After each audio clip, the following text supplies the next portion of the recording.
alaabaa ittiin miidhaydanii gabbaaftanii mul'ifattan tana qeerrootitu awwaalame.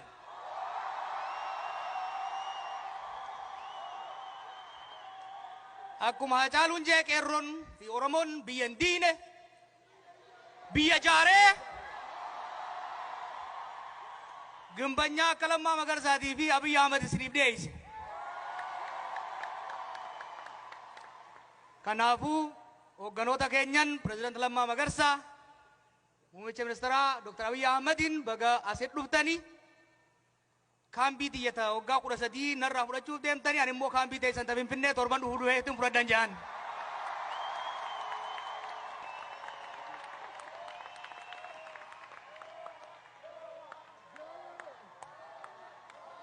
Thank you. Thank you. Ulfadda.